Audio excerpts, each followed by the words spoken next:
Hi guys, this is Dylan with Checkmate Vanguard here. We are here with premium profiles today. Today we are featuring the Stealth Fiend Chief Nura Hyouga deck. I also call it the Stealth Fiend Slot Machine. This is a pretty crazy, unique deck. Can go off like a glass cannon or can go pretty much inside like a glass cannon. So, it's Murakumo. Shenanigans, of course. Not everyone's going to be about this, so take it with a grain of salt. So, here we are. Let's talk about the heart and soul of this deck, which is Stealth Fiend Chief Nura Hyouga. Her ability is that you can counterblast, look at the top 5 for a Stealth Fiend, and call it to rear. And then if your opponent's at grade 3, you count the number of different Stealth Fiends on your field. And for each 2, you get an additional drive check. So why does that matter? That revolves into her second skill, which is for each drive check, if you reveal a normal Stealth Fiend, you can call it and give it 10,000. So during the battle phase, you drive check a Stealth Fiend, you call it, gets 10. Otherwise, it goes to the drop zone. So if it's a trigger, you do get its effect, but then it goes straight to the drop zone. This deck isn't intended to go for the longest time. It's just intended to high roll, just go off and just probably try to kill your opponent within 2 turns of it. Given this is a premium deck, we got some extra tools in here to help us from G-Era, old Stealth Fiend G-Era tools. So we're going to go into the next cards. So next grade 3 is Platinum Blonde Fox Tamamo. It's 3 solid skills. Mainly, if it's revealed for drive check, you can call it to rear. It gets around Nura Hyouga completely. And her restriction about not being a Stealth Fiend, of course. So its ability activates in trigger zone, it calls itself, and then it doesn't die and go to the drop zone. Second skill is when it's placed on rear, it targets a card in drop zone and becomes that name. So you can choose a Stealth Fiend currently not on your board, and that gives you an extra name for her skill to get additional drive checks. And then finally, you can Soul Blast when it attacks if you have 3 or more names with Stealth Fiend on the board. You can give it 10 and then it bounces back to your hand. If it's on Van, it gets additional drive check in 10. So if you don't have Nura Hyouga on your first grade 3, you can ride this, set up, put a couple Stealth Fiends on the board, and then hopefully draw into this off your drive check. It's the backup plan, but this card has a lot more versatility to it. You do not want to be pitching this for stride for most of the time. So just a little heads up. Since this deck sucks at defense since we don't have triggers in our hand, we're playing Shiryuki. Some people are gonna be like, "Oh, that's not a Stealth Fiend," but that's the point, though. This is a risk, so we need defense. This deck does not draw triggers, so we gotta do something about it. I didn't want to play this originally, given it's kind of like cheesy and dumb, and it can shut down 3 attacks at the cost of 2 Soul Blasts. But you gotta do what you gotta do, sadly. Grade 2s. We will be playing 4 Stealth Fiend Lady Silhouette. The deal with her is she's a ideal grade 2 ride target where you can counterblast, reveal a grade 2 or less from your hand, and then call it from your deck to your rear. It does not go to the bottom after that, by the way. It can stay on the board for the rest of the turn and after that. So it's able to get any early grade 2s or grade 1s from your deck out. So ideally, you want to get either this guy or her, but she's necessary just to get cards out of your deck and get some pressure going on your grade 2 turn. Also, not to mention, you can reveal herself, and if she doesn't hit on rear, you can throw it on the bottom and then choose an opponent's rear guard and tuck it on the bottom. So it's a good 1-for-1. It's kind of necessary. Next, we will be playing the heart and soul of this deck that keeps us in the game, Stealth Fiend's Fright Sickle. So when it attacks, it gets 5, and then you can throw it on the bottom. But if it's Superior Called, you can draw a card also. So you have so many ways to Superior Call in this deck. You got Nura Hyouga herself, you have Lady Silhouette, and you have all the different cards that multiply. Cards on the board or cards on the drop. So being able to abuse this will be your telltale sign if you're going to be really good with this or not really bad with it. So he's pretty much your big grade 2 that you want to really abuse. Since we're playing Shiryuki, we're playing 3 of this. We need a way to keep soul charging for our Tamamos and our Shiryukis. So we gotta play her. She's also a Stealth Fiend in name, so it makes sense because Nura Hyouga. You can bump her to 4 if you want by cutting down on some cards a little later.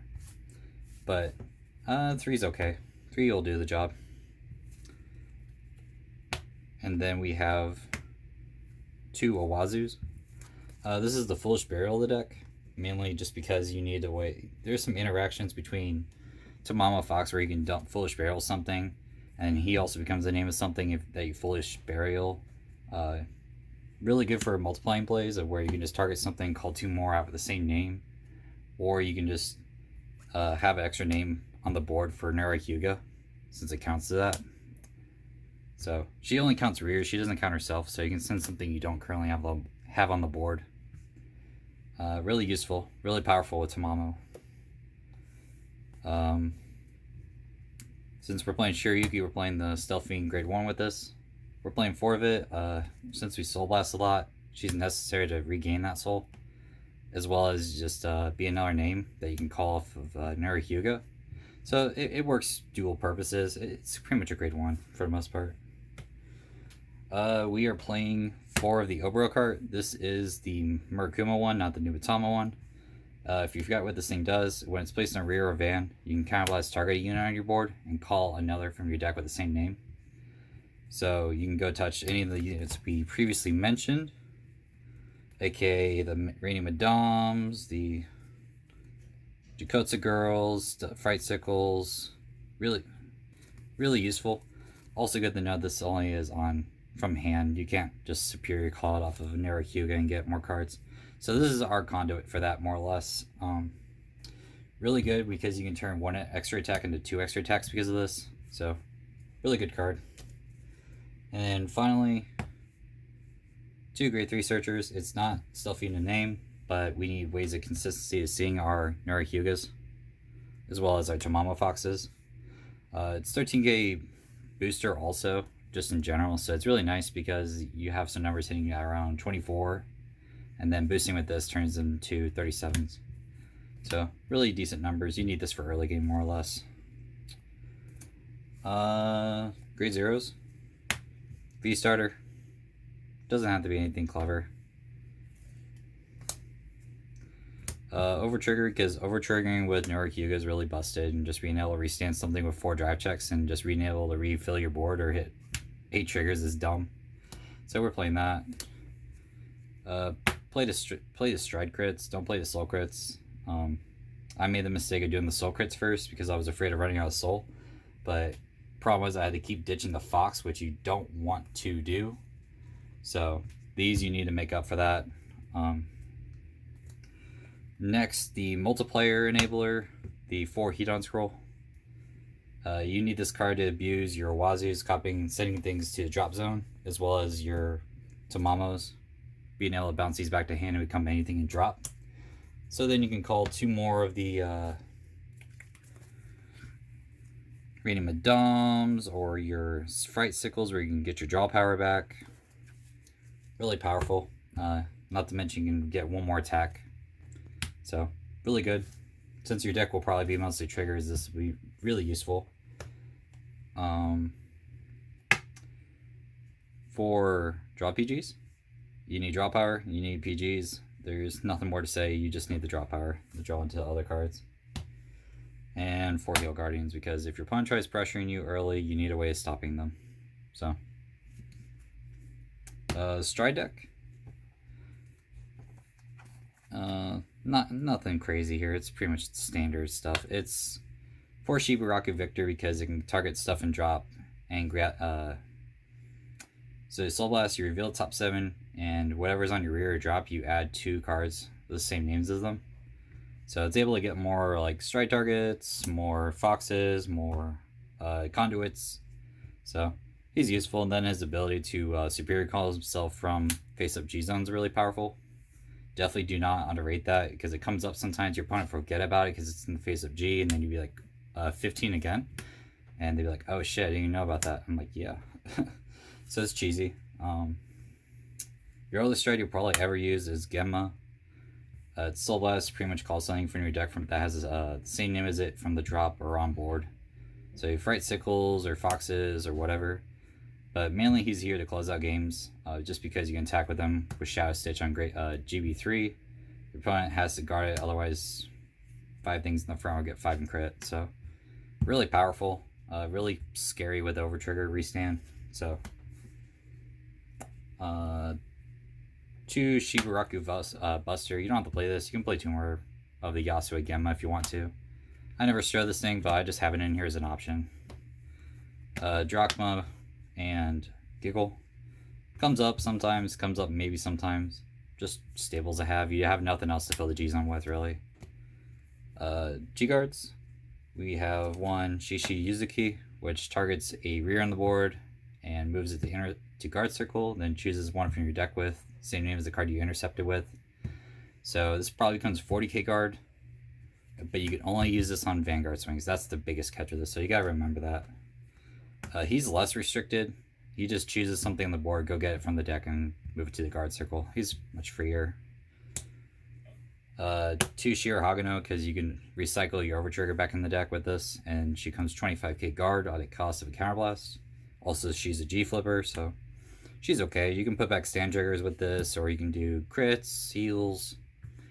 She's really nice. I like her a lot.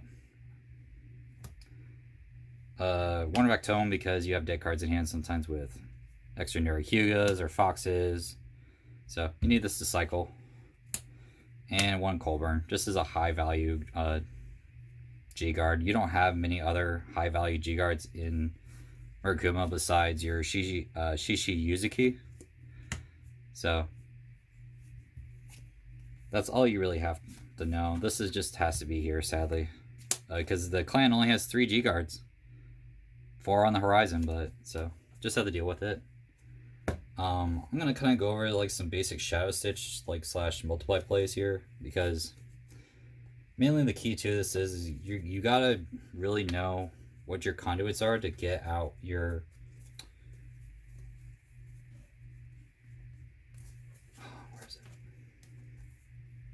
abuse your Fright Sickle plays.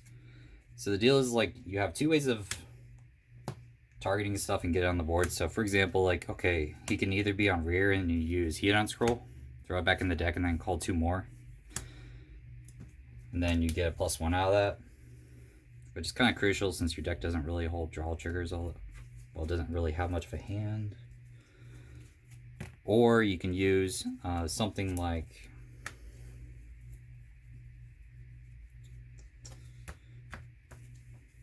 mainly just understanding the interactions between these 3 cards.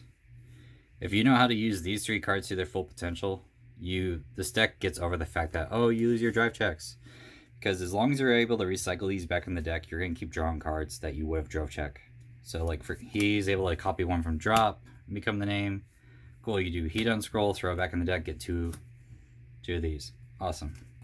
He just Foolish Burials it, so then further in the game you can just use this to target the card you Foolish Burialed, and then comes that, and then cool, throw it in the deck and get 2 more back. So you kind of want to have 1 and drop, just because of your plays with Tamamo. Or you can just recycle these in with Shiro Hagano if you draw them by accident. So not to mention, you could also abuse your Jakotsu Girls by using the stand trigger as well, just so you have your no hit pressure, because you're going to scare the fuck out of your opponent with that. So that's the biggest things. I've tested this deck out for about a good month now, and it's been quite the fun, because you just don't know what the hell you're going to hit off of this, really. You can get like 4 other attacks going with anything, really. And then just be swing, swing, swing, lose it all. And then she swings, and then you get, cool, reveal, get back, reveal, get back. And for literally nothing, honestly. It makes up for it. Even though you don't keep your drive checks, you make up for those losses in your multi-attacks. And the key thing to know with her is that when they're drove check and revealed and called to rear, they get 10, so they're able to hit over 1 damage trigger. So you can't just make the army like, oh, it shuts down on 1 damage trigger. No, because you can call it to rear, Excel Circle, and they hit for 24 usually. So dangerous numbers. That's pretty much the deck. You just that's your opponent. You just have to take in the fact your opponent doesn't know what you're gonna hit off this, as well as you don't know what you're gonna hit off this. So you kind of have to plan accordingly. But that's the fun of it, though. You just it's just pure RNG at the end of the day. But you know, there's a lot of versatility to this also. So if you know how to play something like Ram Blue, where you're always touching your deck and just kind of knowing where your cards are at, this is pretty much the same thing, but more of an Excel kind of focus. So hopefully I'll be having some content on this on the channel soon, but I'm going to do something new with Murakumo here real soon. So I figured I'd get the deck recorded, get it out there, and see what people think. I haven't really found too many people with this in the premium perspective. There's the one dude who topped in Springfest in Germany, I think, with this, and top 8 for V Premium. And that kind of got people's eyes back on this deck, but I've been playing this in the premium context for about a month, so I'm kind of interested to share what this deck can do in that perspective. And it's honestly not half bad. If you're for $200, honestly, I got my worth out of it. So yeah, it's something I've been fun playing with. So thanks, guys. Hey peeps, still on Checkmate Vanguard here. Cardfight Vanguard overdress is now here. We look forward to releasing more deck profiles and epic matches this new year of Vanguard. Thanks to Rivals Gaming for the support, as well as our entire locals community.